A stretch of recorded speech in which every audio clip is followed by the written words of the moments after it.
This is your guide to book publishing. Everything you want to know but didn't know what to ask with your host, Dr. Judith Briles. On the show today, you'll find out where book publishing is going and how to take advantage of it. How to identify and avoid publishing predators. What opportunities are emerging as the book trade evolves in new forms. How to avoid losing money and much, much more. Join us now as a variety of publishing pros will deliver insights and strategies to take the author to the next level of publishing. It's your guide to book publishing. Everything you want to know but didn't know what to ask. Brought to you by AuthorU and the Book Shepherd. And now, here's your host, Dr. Judith Briles. Well, happy publishing day to you as we come into the year we have all been looking forward to getting to, 2021. I've been looking forward to it. In my neighborhood, everyone so jumped the gun 2 weeks before Thanksgiving, they decided they're putting Christmas up, and we're just going to move it along very quickly. Well, how do you move your skill set along quickly? How do you set the stage for this year? Last year was turbulent. It was confusing. There was chaos.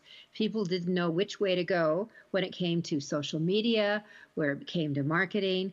Well, we're going to sort it all out for you today. With me is the amazing, intuitive, insightful expert Susan Gilbert. She's a marketing strategist. She's founder of Messengers on a Mission and helps entrepreneurs and authors to pivot their zone of genius in order to expand their message and influence, whether it's through writing, publishing, and marketing.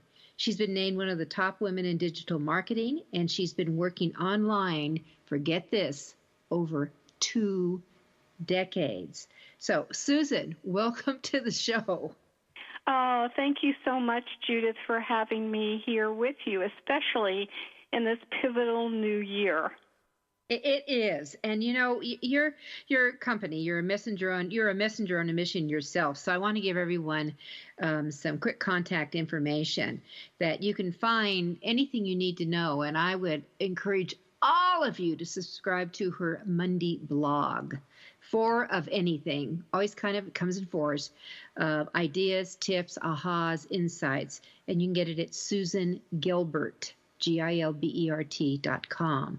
So, Susan, what you and I brainstormed about, we were going to talk about why social media is a tactic and not a strategy. So we're going to get into some of the myths of the game that a lot of the people who are out there promoting it like crazy really don't tell you. Is that my understanding?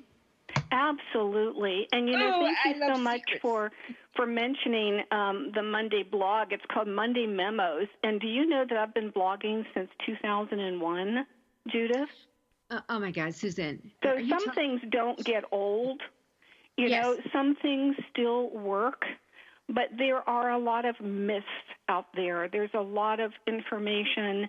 You know, I loved in your opening dialogue where it talked about publishing predators, and you and I have had conversations about this, and I won't go too far down the rabbit hole, but there's so much information that's incorrect, and people absorb that information and then go off on their merry way doing what they think they should be doing. And I get like fire in my belly over that. So yeah, I'd love to be able to talk about there's a really big difference between having a strategy for your book writing, for your business, for what you're putting the stake in the ground for, versus a lot of myths that really aren't true. Well, I think that, unfortunately, and so you've kissed on one of my hot buttons, which is publishing predators, that a lot of authors, writers approach this publishing with a BB gun. What I would just call it BB gun marketing. They're just shooting it off every which way. They don't care really where it's, pull the trigger and maybe they'll hit something, which to me has always been so wrong in the process. So, and I think that's happened with social media. They don't know which way to go. So they think they do everything, and maybe they should do an eighth of what they're doing. Any thoughts on that? And for it to be targeted. I love that analogy of the BB gun, because a BB gun might not be targeted. It's just a spray, and who knows where it's going to hit.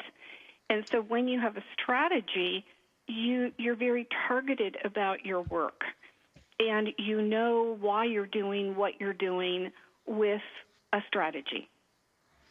And I think the spray thing and tying into the BB gun, people get that because there is no target. You just hope to scare something away, usually.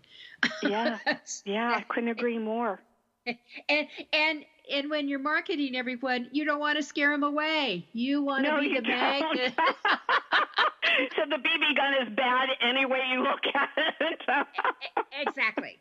That is exactly. So, well, why don't we just kiss some of these things? Because we've already kind of gently, maybe not so gently, introduced it. That what are your big misses that you should be on all social media platforms? Let's kiss that baby. Yeah, it's one that I hear often. And in fact, just to kind of give a little more foundation, we'll come back, is that I often will hear from an author the week before their book is coming out. And they often don't have a website. And if they do have a website, they aren't on social media. And they're madly scrambling trying to get on social media because their book is coming out. And we all know that they needed to have that information out 6 months before, 3 months minimum. You don't do it days beforehand. And so when I see them scrambling to get on, all the main social media, whether that's Facebook, Pinterest, Instagram, Twitter, and truly you do not have to be on all of them. It's really important, yes, to know where your audience is, but to pick one that you love. Otherwise, you're going to hate going through the daily routine of posting and creating content, and you won't do it at all, or you won't do it well. Or you'll do it in a spray. Okay, you get goosed up, and okay, today I'm going to do something, and then all of a sudden a month goes by. Yes, and so it's that whole, fear of missing out kind of thing. They're going, but wait a minute, I have to be on all of them, and I have to remind them, no, you don't. And I'm going to bring up a term that you're probably aware of and your listeners may have heard before, but it's appropriate for this first myth that we are dispelling, is that often we can market and go 1 inch deep into our market and go over a square mile in terms of distance, or we can drill in a 1 inch square and go a mile deep. Which one is going to be the most effective? Oh, it's deep going dive. To go deep. Deep dive, yes. The deep dive. So if you don't have a day job, you're not writing an additional book, you don't have a family that you're trying to care for, at home, whatever, if you've got time on your hands and you love all the social media, then sure, do it. But most people don't fall into that category. And so that myth that you must be everywhere all the time is just that. It's a myth. You do not have to be there. No, you don't. And I think that's one of the big downfalls. I'm so glad you're kissing on that. I had one of my new clients I was working with, and he's in the business arena. And I said, there's only 2 social media sites you're going to. Everything else, kiss off. Don't even bring it into your focus. This is the only 2 that you belong on with your genre, period. And isn't that the truth? It is a combination of where is your market hanging out. But even if you know that your market is hanging out, let's say Facebook, that seems to be the given for everybody.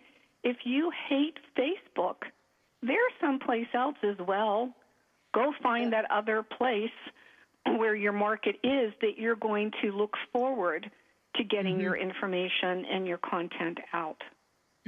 I have people who try to reach me through different messengers and stuff, and I said, what makes you think I'm on there? Or I'm going to do that. Well, you post or you do that. And I said, for certain areas, I'll post in. But if you want to communicate with me, you know what? Pick up the phone and call me. It's a long forgotten tool, isn't it?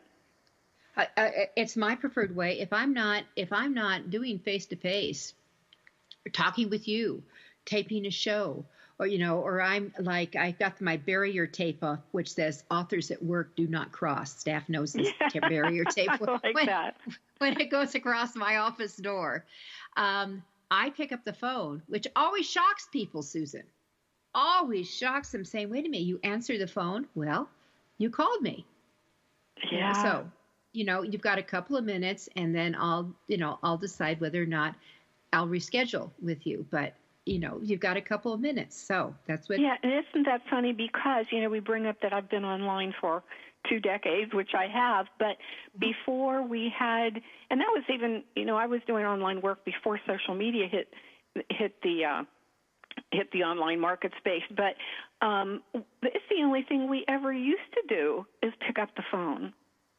Well, I still do it, Susan, and this is for all of you. I've had girlfriends and just say, you know what?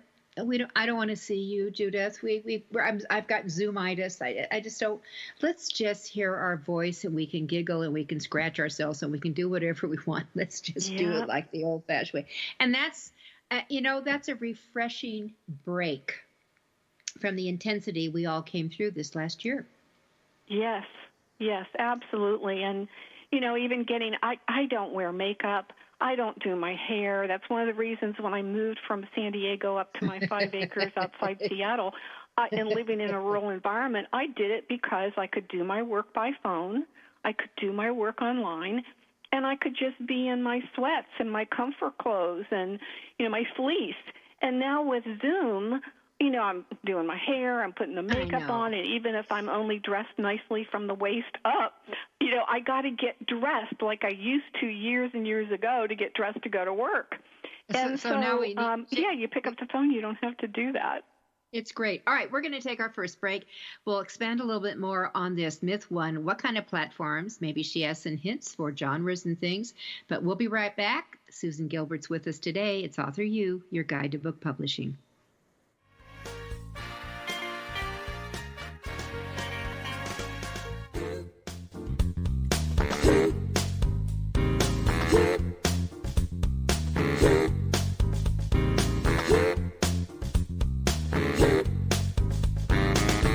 This is your guide to book publishing. Everything you want to know but didn't know what to ask. With your host, Dr. Judith Briles. And we'll be right back with more great information right after these.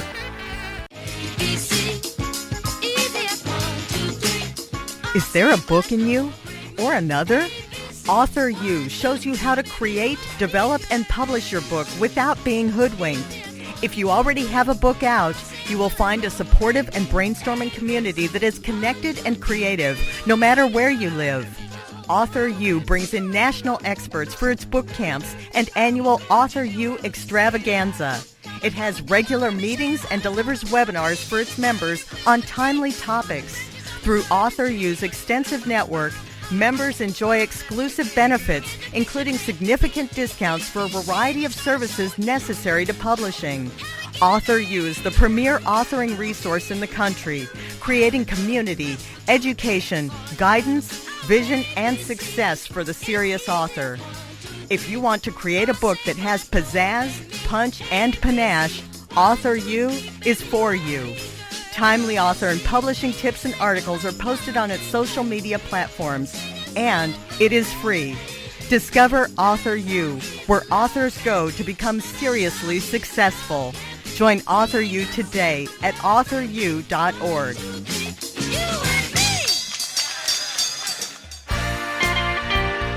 Welcome back to your guide to book publishing. Everything you want to know but didn't know what to ask. If you want to write and publish a book, if you want to be successful as an author, your guide to book publishing, everything you want to know but didn't know what to ask, is for you. Stay tuned and you'll hear about statistics, scenarios, and strategies on what to do now to get you published. So let's get back to the show. And here again is your host, Dr. Judith Briles.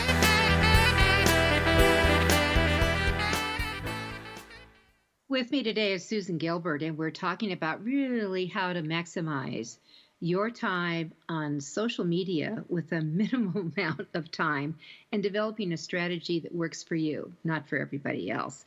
I loved what she said in the first segment where she said on marketing, you can, take a a 1 inch and go, just go deep, like we're talking surface, but spread it out over a full square mile. Or you can take that 1 inch and do what I call deep dive marketing and vertical, and just drill and drill and drill until you are the go-go person.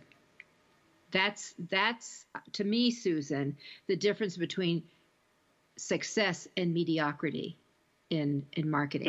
It is, and you know what? That actually leads really beautifully into the second myth that we discussed, in that the more fans and followers you have, the better. Well, in my opinion, the more fans and followers you have in that deep dive marketing, as you call it, drilling down, perfect. What I kind of moving away from books for just a second, when I find a product, any product that I really love, let's say it's a shampoo, I tell everybody about it because I love it. Word of mouth is the best. Yeah, and we're like that when we have our books that we love. When we read a book that we really love, we tell our people about it. But not everybody, not all of my friends read the same books that I do. So we can have people who are vocal, but if they're not vocal with the people who really are going to be interested in that topic, in that book, then it's kind of falling on deaf ears. So it isn't the numbers, it's how many people do you have who are completely aligned with what you have to offer. You know, what you're kissing on is what we call super fans in publishing. That if you had 4,000 total instead of 20,000 here, 17,000 here, 50,000 over here, blah, blah, blah, blah. If you've got 4,000 people who are just salivating on your next book, that they love this genre and they basically buy anything in the genre. They buy anything. That is a super fan. You could make a very comfortable living. Yes, you could. Very comfortable living. And I think it's so important. I'm glad you're kissing on this right now, because that there is this numbers game out there. You got to have this and you got to have influence. I mean, even the big boys, which now, by the way, Susan, are down to the big four. Did you know that? Yes. All right, so we're down to the big four, everyone, in publishing. Simon & Schuster is now part of the Random Penguin empire. Or they will be, probably, is the contracts are signed. But that they just cared when all of a sudden they discovered social media. They wanted to know, well, how many followers do you have? How many friends do you have on Facebook? I know. How many followers do you have there? Their marketing, which was superficial, in my opinion, was based on what they perceived as your true influence base. And what Susan is saying, it ain't so. That's what I'm hearing. Absolutely. And it's interesting. I had he's still a client. You know, he comes to me when he needs help with something. But he came to me, I'm just going to guess, a good 8-9 years ago, and he had self-published through Greenleaf, I believe. Yep. And yet what he really wanted was to be published by Simon & Schuster. And so his agent told him, you've got to really beef up your social media platform. And so he hired, because I have a boutique social media company, but it's to support the clients that I'm working with to build a bigger platform. And he was somebody we were doing that kind of work for. And so we worked with him for probably a year. And back then it was a little bit easier than it is today, but we really built up his numbers. And then he did get picked up by Simon & Schuster, not only for that book, which came off of the Greenleaf label or publishing house, and he got an option on a second book, which was subsequently published. But that's not true, I don't think, today, because I think, years ago it was touted and somewhat true that people were actually following you. But there's so many things, we talk about predators, there's so many people who are doing things that really aren't appropriate for a true, as you call, super fan, that it's become diluted, and it really isn't about the numbers anymore.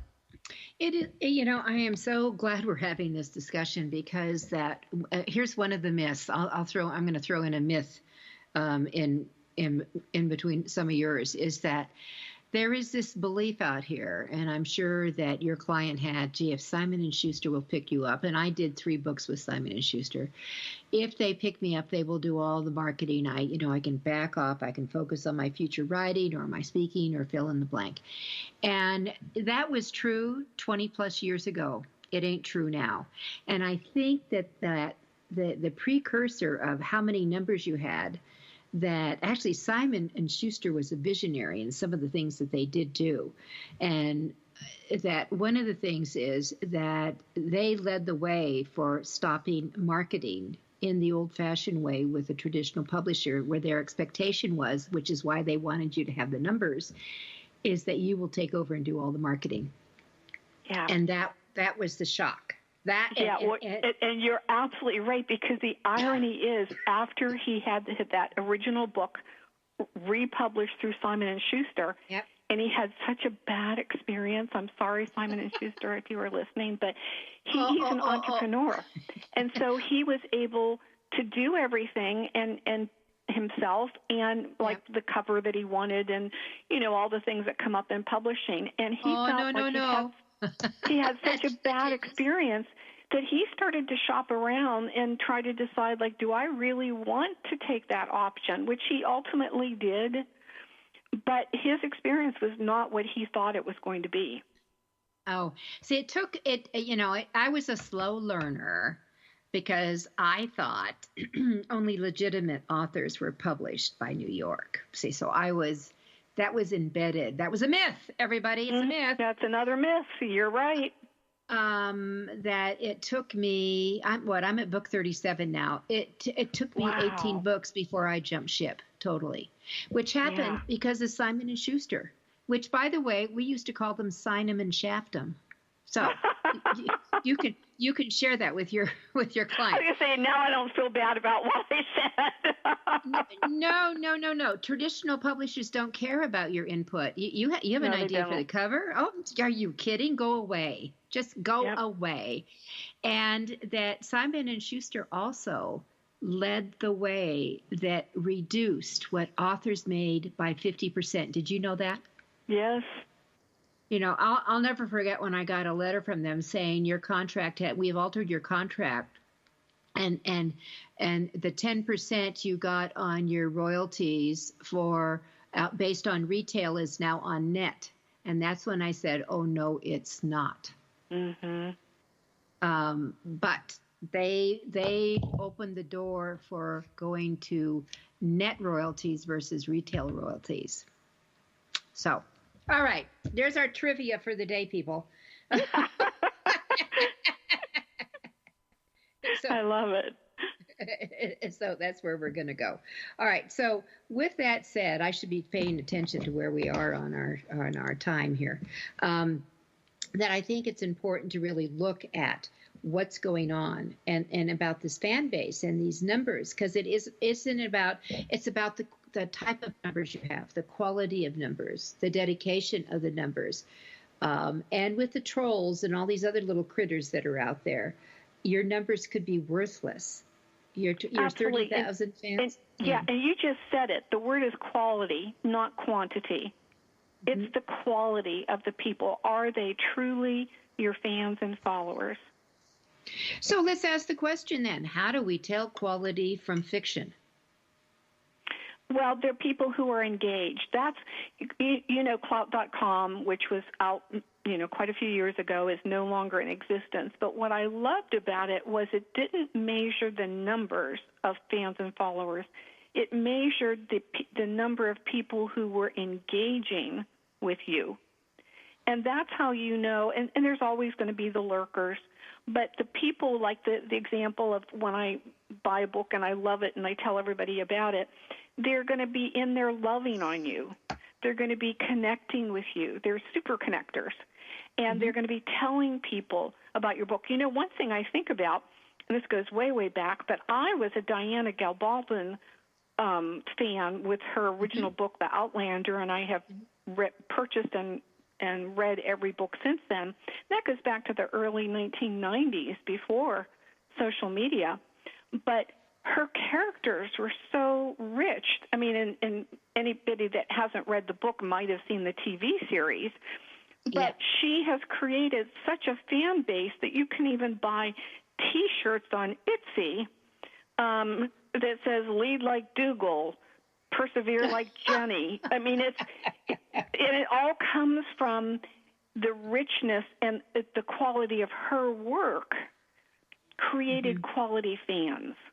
And creating the fantasy environment that she's done. Yes. So, and one of the things, so I've said this before when I do just a dedicated writing program, you know, in the Outlander, there are some bad apples in there. There are some bad people, but they are so rich in the descriptions and you're wondering, what in the hell are they going to do next? How could they possibly do that? So you care about them. And that's what has to be done. And since we're talking about marketing, that's what has to be done about your marketing here. So how do you care about your fans? What kind of cookie crumbs do you leave for them to engage them? It's all about serving. And I know that you're in that place for all the work that you do, for this podcast that you're doing. But when we come from a place of serving our customers and giving to our customers, and it comes out with the richness of the characters, whether it's fiction or nonfiction, memoir, biography, it's all just how you approach that particular topic that you feel passionate about. But when you're really passionate about something, it comes through. And then you ignite other people who are passionate about that topic or that character. And when you are serving, I believe you do create that quality connection. You know, we're going to take our next break, but when you were talking about the word of mouth and the spreading, John, who's my hubby, we were just so sick of the news and this and this and this. We went back to one of the old ones, a series that I loved 20 years ago called The West Wing. And, I remember that. Okay, we did a just binge on it. And I was so rehooked, Susan, with the first episode that I immediately sent out the link to 30 friends saying, this is what we're doing. We'll be right back.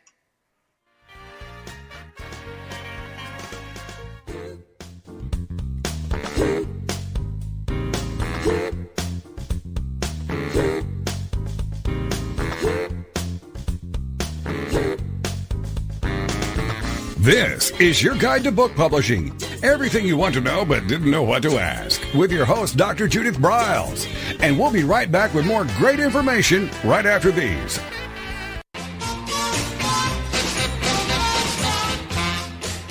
Discover the power of you and your book at the Judith Briles Unplugged events.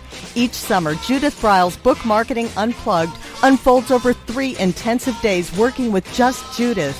You get publishing strategies, author and book platforms, book marketing panache and pizzazz, and authoring tools to take you and your book to rock star success.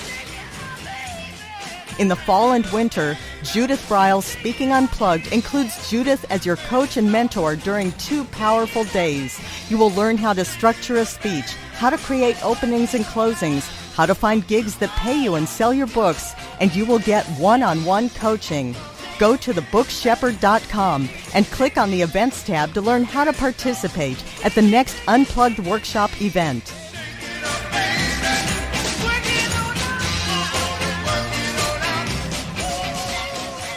Congratulations on getting your book published. The effort you put into your work is truly commendable. But what's next? What will happen to all the knowledge you have worked so hard to acquire to produce your book? Here at TogiNet Radio, we can provide you a platform to keep your knowledge working for you through the power of podcast. The subjects our podcasts cover are as varied as the grains of sand on a beach. From life coaching to military resources to business success, even to the paranormal. We have a place for everyone. To get started on your next step, call Scott at 903-787-5880 or email him at scott@ scottetradio.com. That's SCOTT at TOGINETRADIO.com.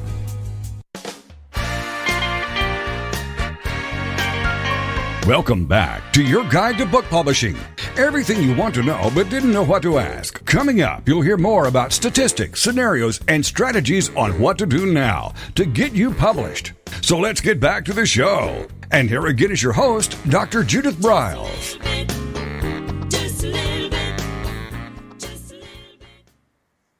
With me today is Susan Gilbert. She's a marketing strategist and founder of Messengers on a Mission, and she loves to work with entrepreneurs, which means also authors, to really get them to pivot to their zone of genius so they can really expand and focus on what they should be focusing on versus being maybe sucked down in some of the spirals that are really fads and not trends that will stick.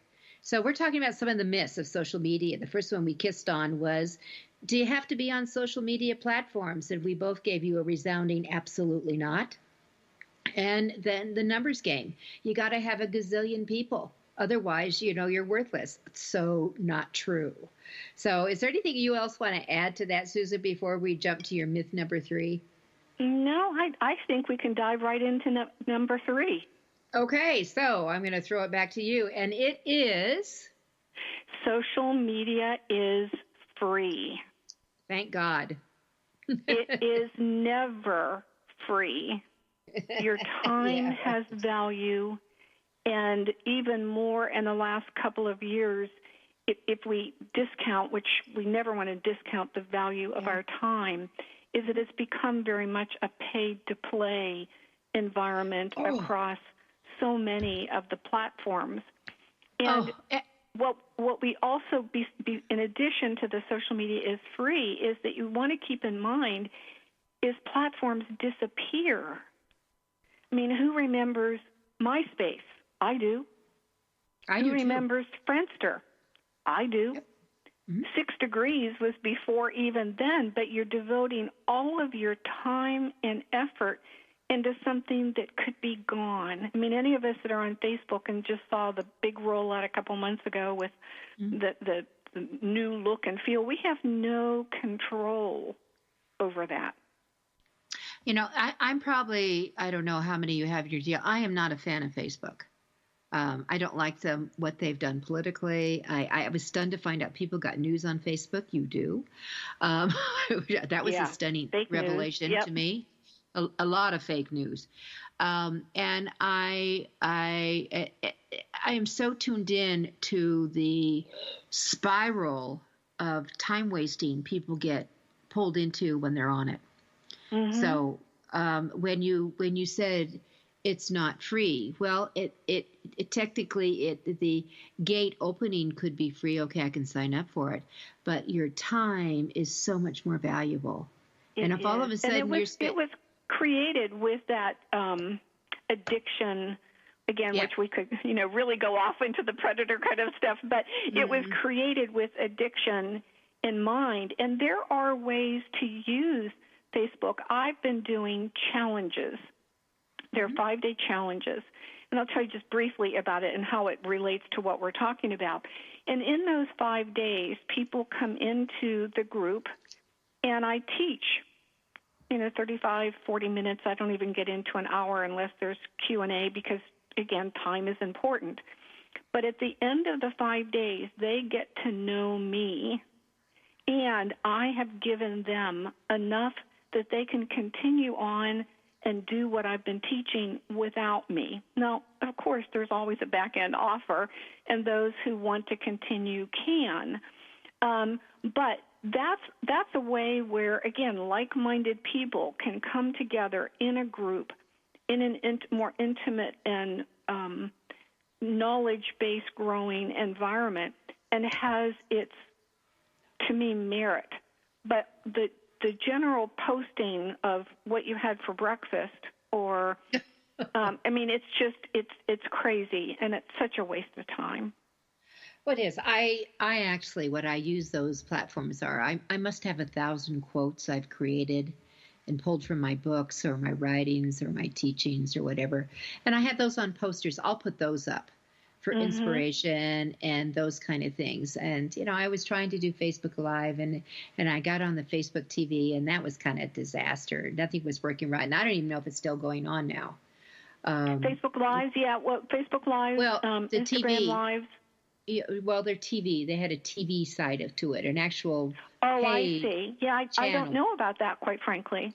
I think it's gone away. So I worked on that, and then I thought, okay, this isn't working for me. But so I just do certain things, and right now, last month, since we couldn't go through the holidays, and I always really decorate inside and out and have a lot of entertaining. So I did kind of like a virtual, okay, this is what we did here. I went ahead and decorated because I love it. Well, it brings again, me joy. You're showing, this isn't about not having personality. I have multiple dogs, and from time to time, I'll post a photo of one or several of mine. In fact, I did a filming in my living room of the story that I wrote and told. And one of my dogs, when we were trying to decide what the correct setting would be, like where the chair should be in front of the fireplace and so on, he jumped up in the chair, and it's adorable. And so it kind of fits with who I am and what I'm about. But that's just showing our own personality, and that's truly social media at its best. Well, I think that's more of what it was for. I mean, in the beginning, let's go with friends and family, and there was quite a dialogue and I would recommend it to all of you if you haven't seen the Netflix documentary on social dilemma called The Social Dilemma. I would recommend it to all of you to see that, where the principles behind a lot of these platforms that were created would say, I wouldn't let my 16-year-old, anyone under 16, on it. Very telling. And and it was I agree. And people were saying, "Oh, I'm on social media because I really wanted to connect with friends in high school, and all of a sudden I'm getting all this stuff." And where they explaining, but you're being targeted. You don't understand. Every time you click on this or you share this or you reveal this, it's a target, and they're narrowing. And I can't remember the name of that movie that Tom Cruise was in a gazillion years ago, where they could actually pre-see if someone might murder somebody, and they would come and arrest you beforehand. Do you remember the name of that movie? I don't remember that, but it makes sense, quite frankly. Oh, yeah. He had screens going on. He was doing all this fancy dancing. He was walking in a mall, for example, and they were pitching him different things that to buy, because based on his profile of where he had been going and doing these things. Sounds familiar. And that is really where we are. Yeah. And there are other, like, we think about social media as being, the Facebook, the Twitters, the Instagram, the YouTube. And I know that you've done work around this, but to me, Pinterest doesn't have a lot of that.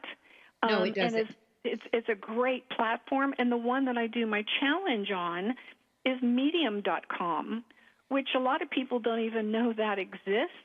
But there is no advertising at all. And for people who are authors, we're going to surmise that they like to write, but writing a book is different than writing an article. But it can be a really good place to, again, get people familiar with what you're doing. But it's to me only done when you have a foundation in place, when you have a strategy in place, and then either Pinterest or Medium.com or any of the others fit within that strategy. Exactly. Hey, the movie's called The Minority Report with Tom Cruise. Okay. I had to look it up. I knew it had an M in it, but I knew it wasn't millennial. But I'm writing that down.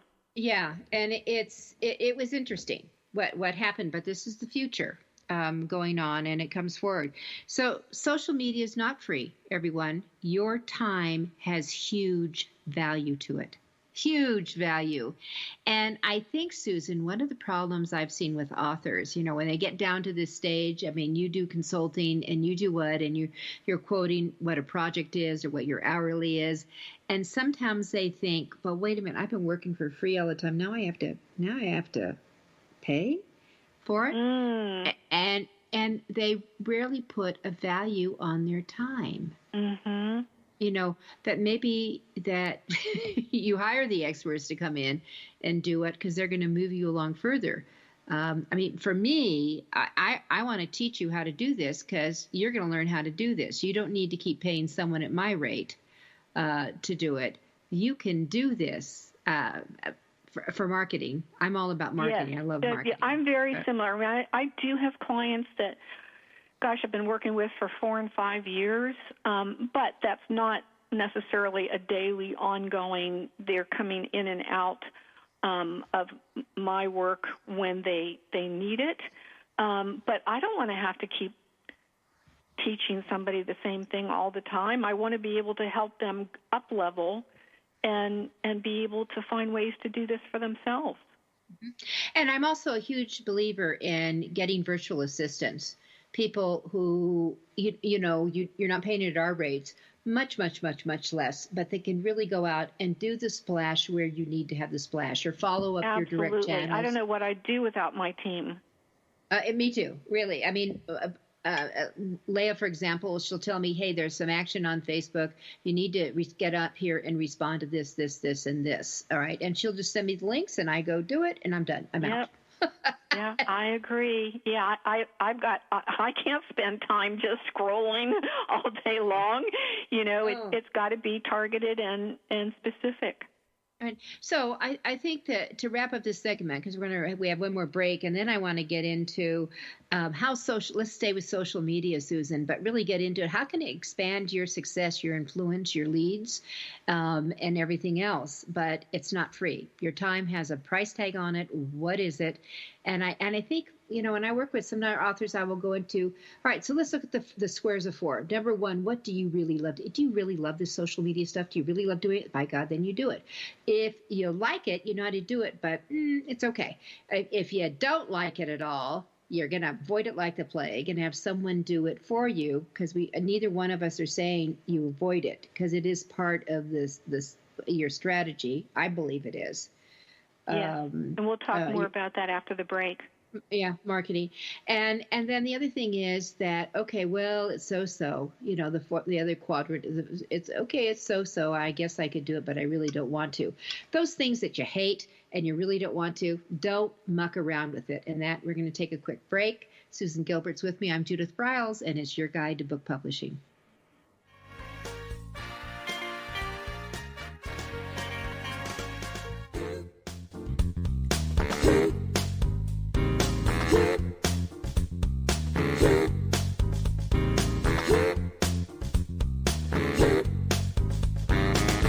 This is your guide to book publishing. Everything you want to know but didn't know what to ask. With your host, Dr. Judith Briles. And we'll be right back with more great information right after these.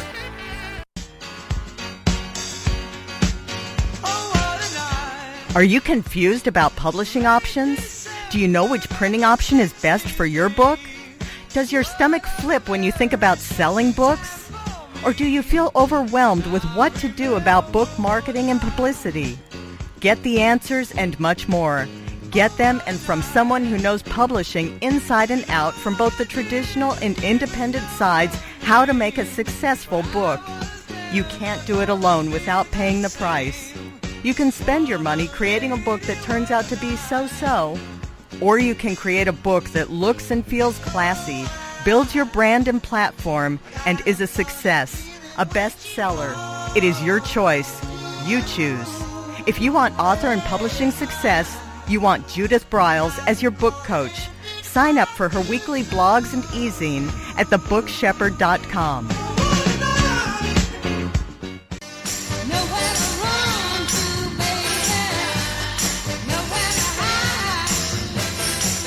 The book shepherding concept is simple. The publishing world is changing, and so must you. You need an experienced shepherd and guide to collaborate with you as you create, strategize, develop, publish, and achieve your publishing goals.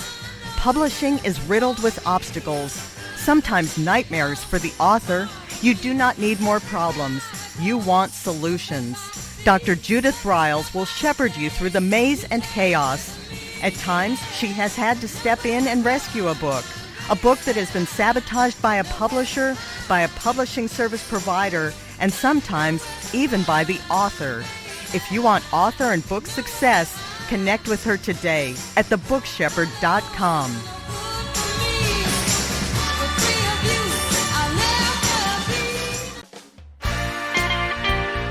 Welcome back to your guide to book publishing. Everything you want to know but didn't know what to ask. If you want to write and publish a book, if you want to be successful as an author, your guide to book publishing, everything you want to know but didn't know what to ask, is for you. Stay tuned and you'll hear about statistics, scenarios, and strategies on what to do now to get you published. So let's get back to the show. And here again is your host, Dr. Judith Briles.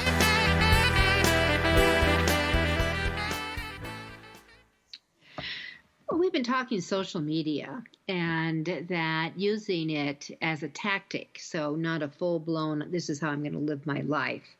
But there's a lot of myths. We've kissed on some of them that you should be on social media platforms. That's a no, all of them. Number two, that the bigger numbers you have, it's always going to be better and you're going to sell more books for authors. Not necessarily so. Social media is free. There's always a cost. There's always a cost, even if it's maybe not hard dollars, but the soft dollars can eat you up, and that's your time. Mm-hmm. And then we're going to kiss on 4 now. And what Susan says is that if you're on social media, it's going to generate leads for your business. Is it, Susan? No, it's not. You know, it'll create some fans and followers, but again, let's say the platform disappears. Or Facebook, as we were talking about earlier, they're changing their algorithms, and now even though you've got 3,000 fans on a page, nobody is seeing what you are posting. It's not going out into everybody's news feeds. So the only thing, and this is where we really get into what is the strategy. The strategy to me is that you have a foundation for the business that you're creating, whether it's a business of writing multiple fiction books or a business around a business book, whatever message that you are creating, that you need to have a central point that you can count on that belongs to you. Now, to me, that's always a website that captures emails. And then you can use the social media as feeders into that, but you own the website. You own your email list, and because they've opted into your email, you've given them maybe the first chapter of your book or some tips list, but they are on your email list, and then you can reach out to them with messages, and yes, some will go into spam, and some, people won't see it, but will have a much higher success rate by having a foundation in place that belongs to you.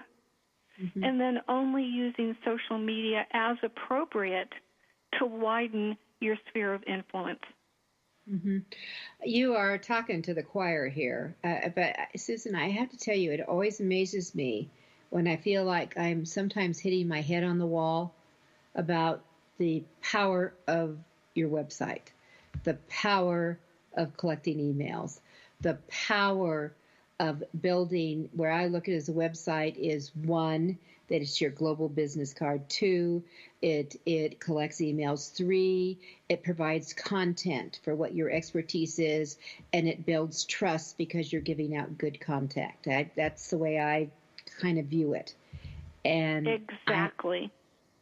I'm just amazed that so many resist this. They think it's how many I have on Facebook. It's how many I have on this. But you could make an announcement about your new book or a new blog that you have. I mean, I get your blog announcements. I look forward to them. What are the 4 things I'm going to learn today? Love it. And thank you for that. Yeah. And again, that's a very simple thing. Do you know, I mentioned in an earlier portion of this podcast that I've been blogging for 20 years now, but I used to blog 5 days a week. And then I dropped down to 3 days a week, and then 2. And going back maybe about 4 years ago now, I dropped it to only Monday memos, which is the 4 tips on a particular topic that you're recommending. And then when I hear about something or when I want to reach out and share something, then I'll put out an additional blog sometime during the week. But it doesn't have to be that way. It's just the continual commitment of somebody like you're saying you're looking forward to those tips. You trust that I'm going to send it every Monday and that I'm consistent with it. Okay, so here's where we're kissing on something here right now. Susan said the magic word consistent and then the trust thing. So that I know whether Christmas falls on Monday, Hanukkah starts on Monday, whether your birthday is on Monday, fill in the blank happens on Monday, that every Monday that's going to come out. And of course, we can set that up so it schedules. But when you start on the blogging and people do, I don't know what the dropout rates are, Susan, maybe you know what they are, but people peter out and they drop it because they either overcommit or they make it too much work. But it's a matter of being consistent. Every Monday, this is what's going to happen. Every Monday. Tuesday is my blog day. Every Tuesday, I have a blog out. Every Wednesday, I actually have my full easing goes out. And that's things that are going on, tips. I always share something personal. This is what we did this week type thing. Here's a program we've got coming on. I always have a funny. I have usually 8 things I go through very quickly. All the podcasts are posted that we're doing for the month. It's always on Wednesday. On Saturday, I put out a blog for the top 10 Twitter tips. And then the other days, if I have anything special I need to announce. Thursday, I put out, here's our podcast. So that today an email went out, a whole email blast, has Susan's picture, it has my picture on it, has our topic, what we're doing. It has key points from the show. That went out today to all my email people, and then we create social media to support it too. So, that is a well-oiled machine, Judith. Yeah, it is. And that's a perfect template for people who are listening to this podcast to aspire to. And you're right. I do think that if somebody, like you took one step, and then you accomplished that, and then you took another step, and you accomplished that. And so looking back, you have all this in place, and somebody who's just starting out can look at all that and say, oh, I could never do that, and so they do nothing. Well, they're better to do one thing, keep it simple, but be consistent. Actually, and those things got added on. I used to have a huge magazine that we did, and that just got to be, it was like, writing a full magazine every month. We're not going to do that anymore. So we did it in a quick thing that some of it's going to be repeated, but there's always something new at the top, and that's what it's outlined. And it's just, what Susan's saying is take one step. Don't try to kiss them all. Just take one step that you can manage. Learn it, get it down, turn it into your oiled machine before you think about jumping into another. I think we'll both be on that same page. Yeah, if you take one step at a time, it creates momentum. You're always moving forward. And if you take on too much, you get frozen in place and you do nothing. Okay, so a strategy for all of you is let's say you start your blog. Susan and I both have a blog. We each have thousands and thousands of people on our email list. We announce, it goes out to everybody on the list. But then what we do is we create it, and then we will post it on social media. New blog on blah, blah, blah, blah, blah, blah, blah.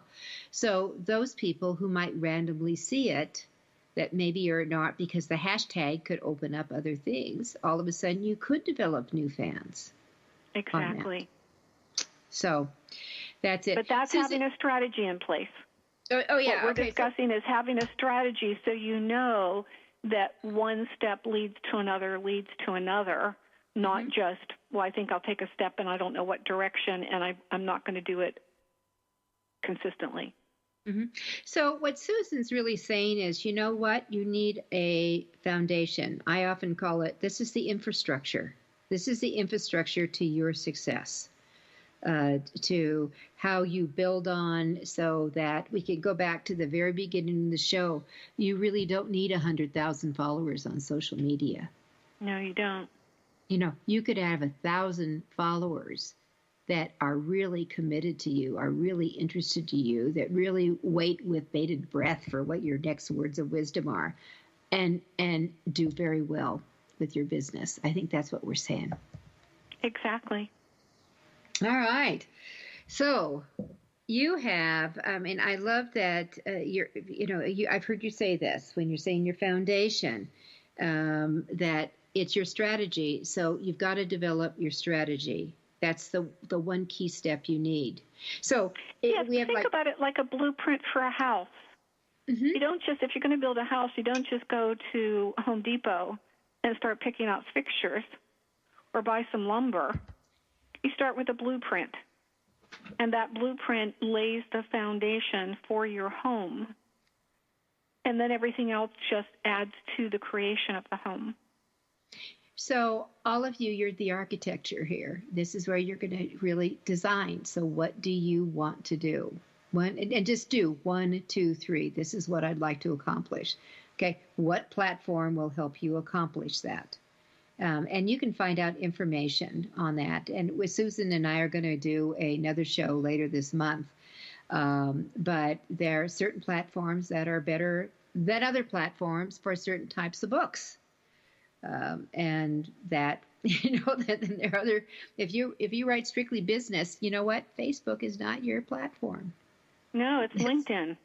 It's LinkedIn. If you're in the business world, LinkedIn is your platform.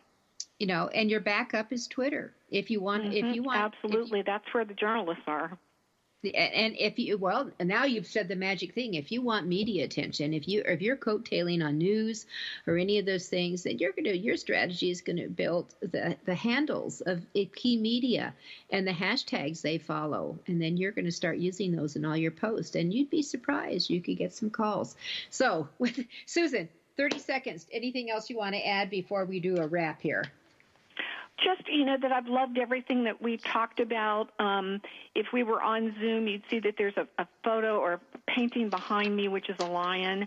And I really fiercely believe in the lioness in me and everything that we've been discussing, and that it's really taking action consistently and in bite-sized steps in the right direction, and you will have success. And that's a great wrap. So thank you, Susan Gilbert, for being with us. And I look forward to playing with you in a couple of weeks. Thank you, Judith, and all your wonderful listeners. It's been an honor for me to be here with you today. Great. All right. Take care, everyone. Happy writing. We'll be with you next week.